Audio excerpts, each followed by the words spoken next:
In the days and weeks leading up to her arrest, Elizabeth Wettlaufer appeared to be unraveling. She quit her nursing job, saying she was no longer able to function. Her neighbors noticed things were spiraling too. Wade Messenger lived next door to Wettlaufer. He says she knocked on his door one night, begging for some medical marijuana he kept. She says, "I'm really sick. I don't have any pills. I'm suffering from morphine withdrawals." She says, "Can I please..." What were her symptoms? What did you see? Oh, she looked very stressed out, shaky. She was shaky. Her face didn't look the same. She looked like she was sick. He says the nurse revealed her professional life was also falling apart. She said, "I got fired from the second job. When I was high, I gave a patient the wrong medication and they almost died." Days later, Wettlaufer checked herself into this rehab center in Toronto. What she told staff was so alarming, police launched a criminal investigation. Investigators haven't revealed what they were told. But around the same time, Wettlaufer was texting and messaging an old family friend. Sweet kid, but she was always really, really shy, slightly awkward.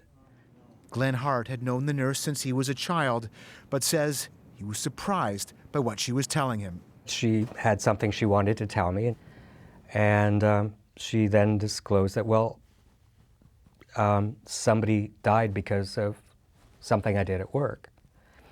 I assumed it to be accidental and responded accordingly, and then she disclosed that it wasn't accidental. And then she disclosed that it wasn't just one.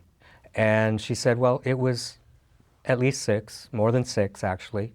What do you make of all that? I mean, is this at odds with the person you grew up knowing? I'm sure at some point asked, well, why did you do this? What brought it on? She said, well, I had some anger issues that I've had to deal with, some really major anger issues. She said, I think that I was acting out my anger issues on these people. Hart wondered if her statements were a dark, twisted delusion or a cry for attention. But even if they weren't real, he felt he needed to notify police. And he offered his old friends some words of encouragement. It will be hard for you. Be strong. Tell the truth. Thank you. I will, she said. That a nurse had involvement. Soon after that, Wettlaufer was charged with murdering 8 of her patients and trying to harm 6 more.